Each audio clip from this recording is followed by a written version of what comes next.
Salam saudara-saudara, ya. Pernahkah saudara merasa takut sendirian? Bahkan gini, eh, saudara membutuhkan hadirat Tuhan terus setiap hari. Jadi ketika ada di mana-mana gitu kan, ada di gereja, hadirlah hadirat Tuhan gitu kan. Dan ketika suatu saat tidak terjadi apa-apa, saudara merasa jauh dari Tuhan. Nah, atau juga gini, ketika jalan lewat kuburan, kita menjadi takut. Ya, ketika ada apa ya, kuasa kegelapan, ada hantu segala macam yang kita menjadi takut. Nah, ini adalah mungkin hal yang wajar, tetapi sebenarnya apa yang orang Kristen rasakan seperti itu adalah hal yang tidak wajar.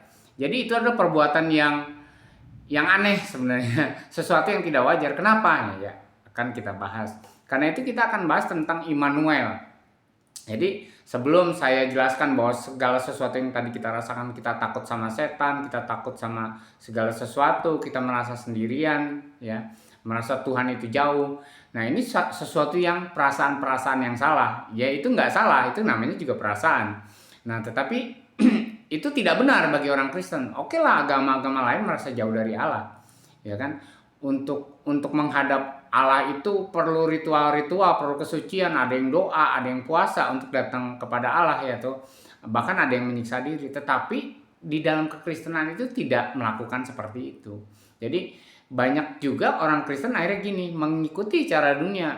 Bagaimana untuk dekat dengan Allah, dengan menyiksa diri, dengan berpuasa, dengan berdoa sebanyak-banyaknya, ya kan? Eh, Bahkan bersemedi yang meninggalkan keduniawian ini sehingga tidak terkamiri oleh dunia ini. Nah, mungkin itu adalah hal yang benar menurut agama-agama yang ada di dunia, tetapi secara kekristenan itu salah besar. Jadi makanya kita akan bahas yang namanya Immanuel. Nah, Immanuel itu artinya Allah beserta manusia, Allah beserta dengan kita. Makanya diterjemahkan Allah beserta dengan kita. Tetapi di dalam bahasa Inggris itu sebenarnya God in us, ya, Tuhan di dalam kita. Nah, ketika Tuhan di dalam kita, ya firman-Nya banyak. Mungkin saya tidak akan bahas satu-satu, ya. Misalnya seperti Yesus berkata, "Aku di dalam kamu, kamu di dalam aku." Artinya di dalam, bukan di samping. Bukan beserta, itu jalan barengan. Jadi suatu saat ke kiri dan satu saat ke kanan. Nah, itu yang kadang disalahpahami oleh orang Kristen. Apakah Allah beserta kita ketika jatuh di dalam dosa? Iya, gitu loh. Apakah ketika kita berzina Allah tetap beserta kita? Iya, gitu loh. Nah, konsepnya bukan seperti perjanjian lama, ketika berbuat dosa Roh Allah meninggalkan, misalnya meninggalkan Saul, meninggalkan orang-orang yang berbuat dosa. Karena konsepnya beda. Di dalam perjanjian lama Allah itu misalnya Samuel mengurapi Daud. Nah, berkuasalah Roh Allah atas Daud, tapi hinggap saja gitu kan, misalnya kepada Saul, hinggap saja kepada Saul. Lalu ketika Saul berbuat dosa tidak nurut, ya Roh Allah akan pergi daripadanya dan pergi gitu kan. Dan sama juga Daud, waktu dia selalu beserta Allah, dia berbuat dosa, dia itu berkata kepada Tuhan, "Janganlah kiranya rohmu meninggalkanku." Nah, itu jadi ada ketakutan kalau orang berbuat dosa, roh Allah itu tidak lagi ada bersama-sama dengan manusia. Tetapi di dalam perjanjian baru tidak seperti itu. Di dalam perjanjian baru adalah Immanuel, Allah beserta kita tuh di dalam kita, ya. Jadi mungkin jadi perdebatan, masa manusia berbuat dosa Allah bersama-sama. Ya, ini yang yang nanti banyak kesaksian-kesaksian, ya, sebenarnya yang harus kita pahami bersama. Jadi waktu Tuhan berkata, "Sebab kuk yang kupasang adalah ringan." Jadi kalau saudara tahu kuk, ya, jadi sapi atau kerbau itu biasanya kalau membajak sawah itu dipasangin kuk di atas lehernya. Nah, kuk itu biasanya dipasang 2 ekor hewan, sapi atau kerbau. Nah, biasanya yang paling kanan, ya, paling kanannya itu yang sudah senior, yang sudah ngerti bagaimana cara membajak sawah. Nah, yang sebelah kirinya itu yang junior.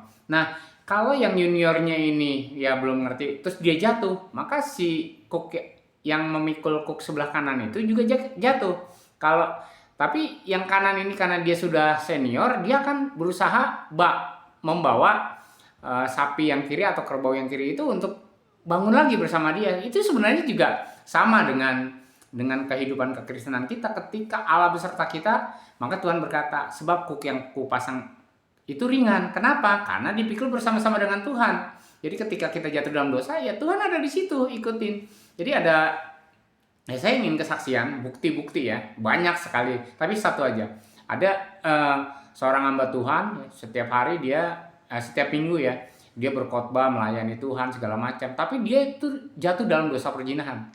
Dia berzina terus sampai akhirnya dia mengadakan pengakuan ke hamba-hamba Tuhan. Wah, pokoknya dia dihakimi, nggak pantas kamu melayani segala macam ya. Tapi dia terikat dengan perzinahan, terikat dengan perempuan, dengan judi segala macam, dengan minum.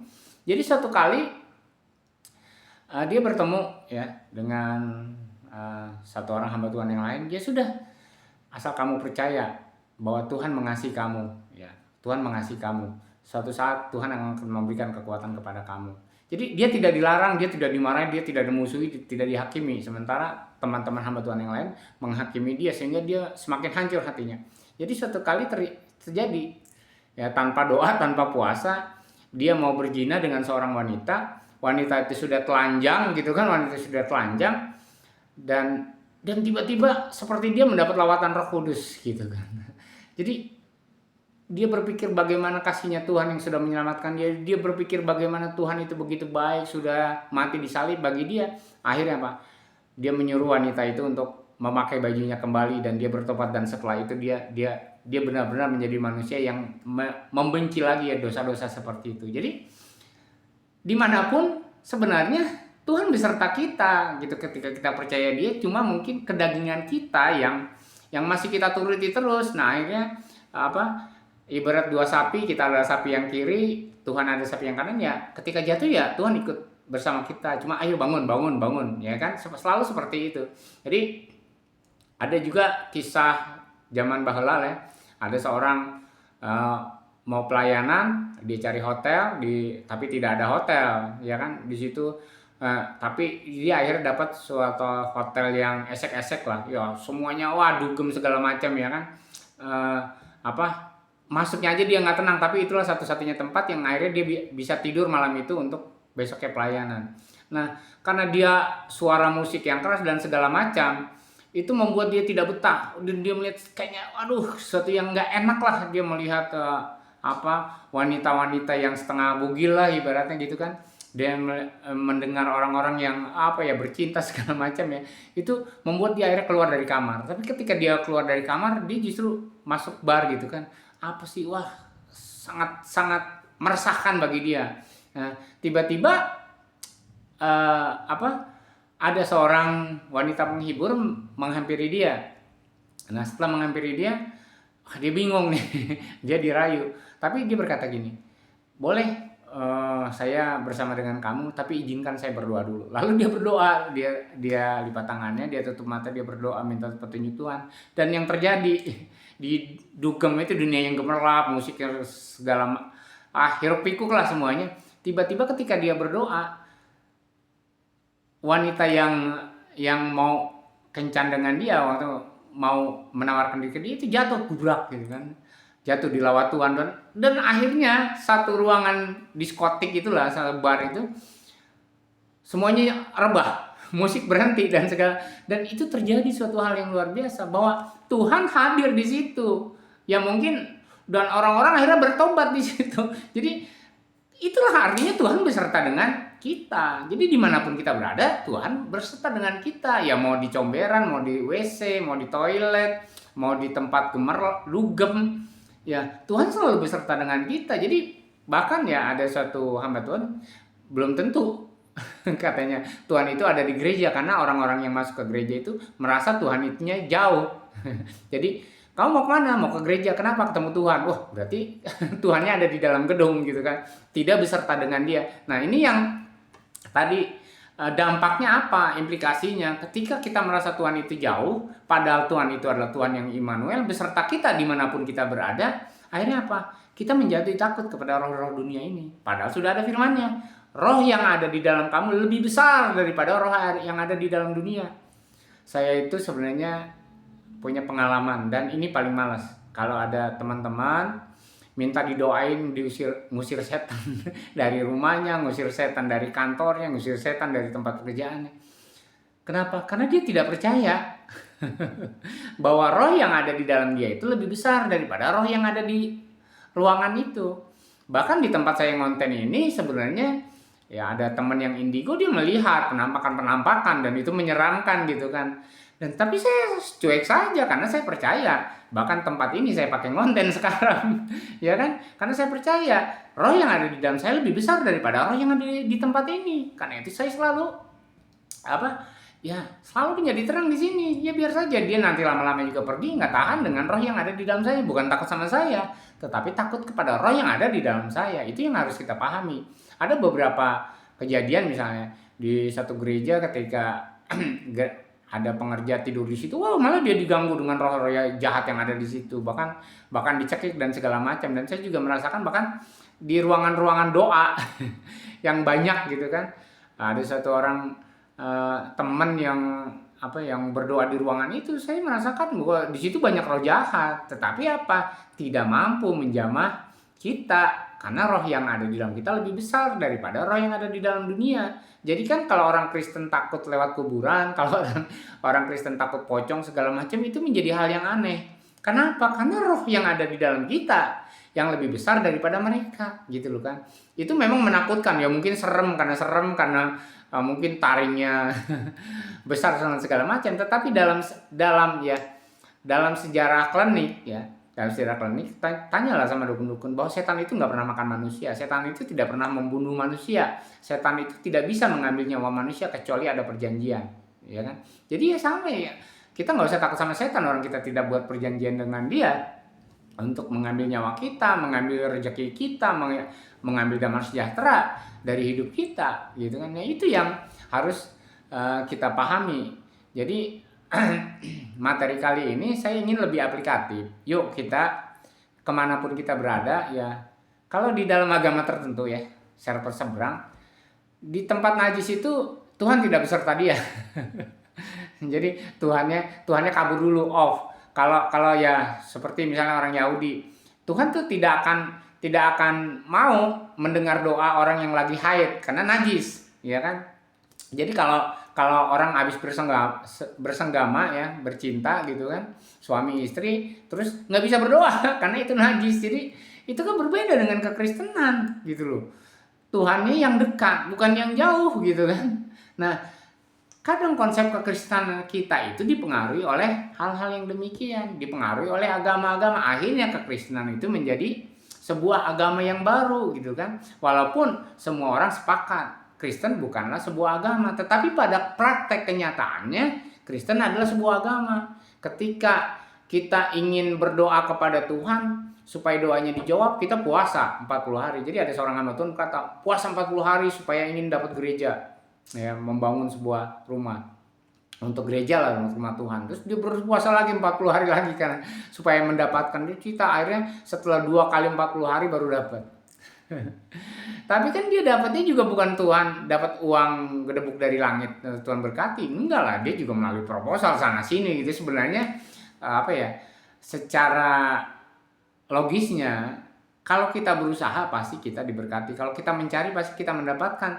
Tanpa campur tangan Tuhan pun kita bisa mendapatkan. Karena orang-orang dunia ini ya mau minta kekayaan juga dapat tanpa Tuhan Yesus. Orang dunia ini mau sehat pun dapat tanpa Tuhan Yesus. Banyak hal gitu kan. Bahkan mau cantik, mau kaya, mau apapun bisa ditawarkan oleh dunia ini.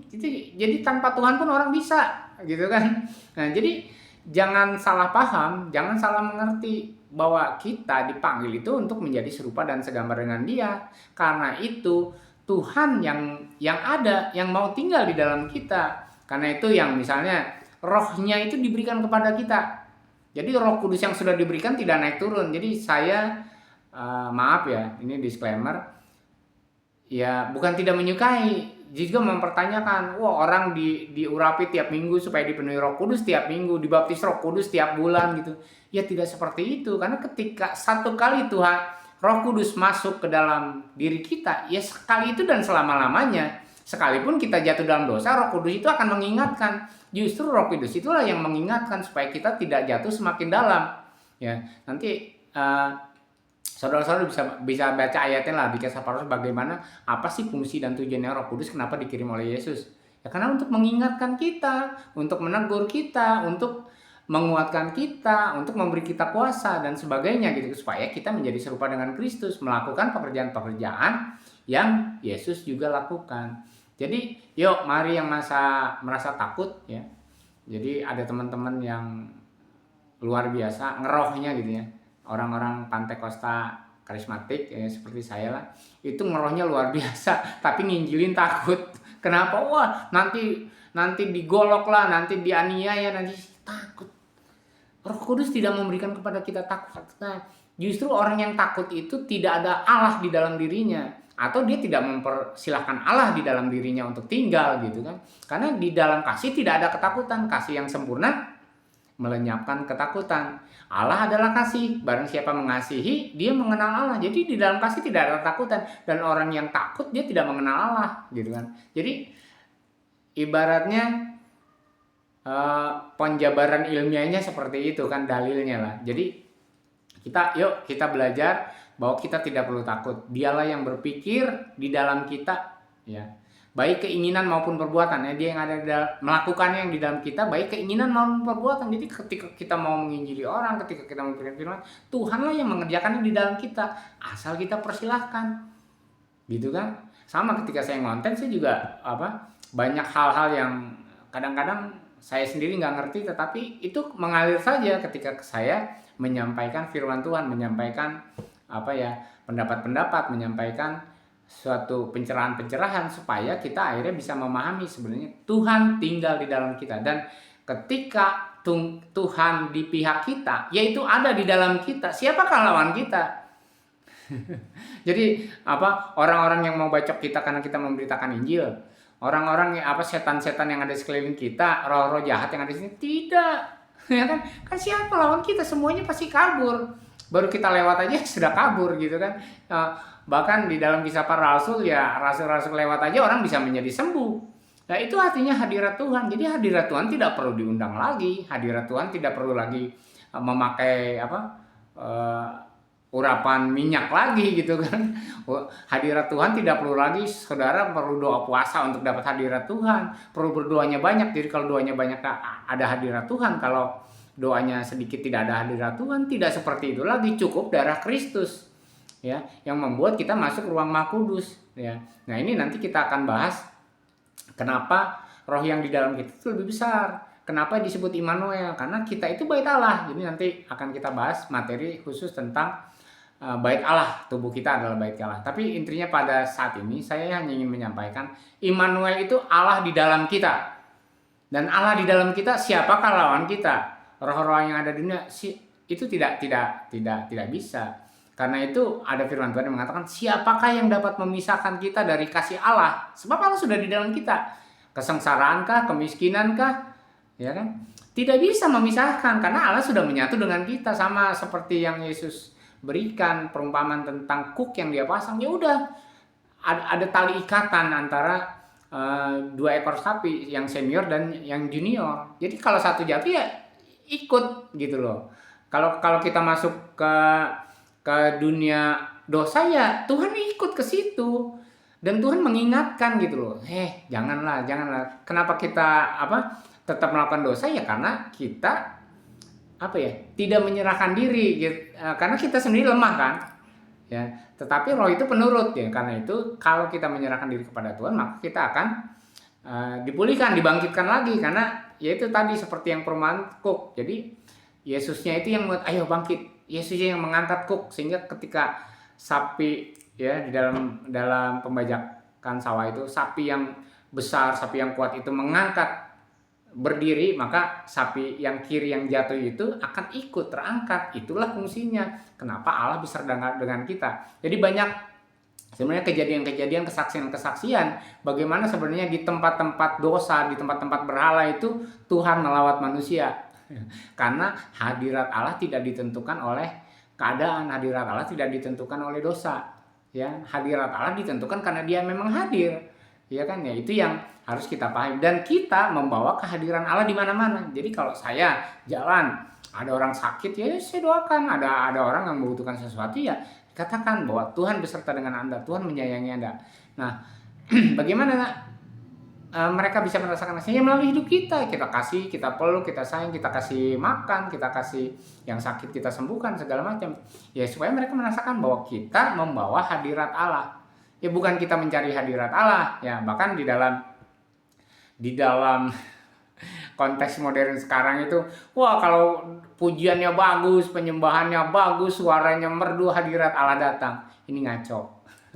Karena saya banyak sekali teman-teman yang suaranya fals, gitarnya juga nadanya kemana, suaranya kemana, tetap hadirat Tuhan itu hadir. Bahkan yang tidak pakai doa, yang tidak pakai pujian penyembahan itu ya, ketika dia pegang orang sakit menjadi sembuh tanpa harus ada pujian penyembahan. Bahkan ada beberapa kali ya saya melakukan hal-hal yang kelihatan yang nggak rohani, tapi terjadi lawatan Tuhan menjamah orang-orang di sekeliling saya, dan itu yang luar biasa karena saya percaya Allah di dalam saya, gitu kan. Jadi, nah karena Allah di dalam saya, maka saya membawa hadirat Tuhan kemana-mana, dan karena kita membawa hadirat Tuhan kemana-mana, ya kita nggak usah takut dengan apapun yang ada di sekeliling kita, ya. Jadi paham ya, saya mengerti. Yuk kita saya mengingatkan, yuk kita tahu bahwa Allah kita adalah Allah Immanuel, bukan Allah yang jauh, bukan Allah yang hadiratnya naik turun, Roh Kudusnya ntar naik, ntar turun, ntar pergi, ntar datang, nggak seperti itu. Jadi terima kasih sudah menyaksikan. Semoga apa yang saya sampaikan kali ini tuh menjadi pencerahan bagi kita semua, bagi teman-teman yang baru menjadi pengikut Kristus ya. Ini menjadi kekuatan bahwa saudara adalah orang yang luar biasa. Terima kasih sudah menyaksikan. Semoga Roh Kudus mengingatkan kembali apa yang saya sudah sampaikan dan memberikan kekuatan kepada saudara bahwa Allah di dalam kita. Amin.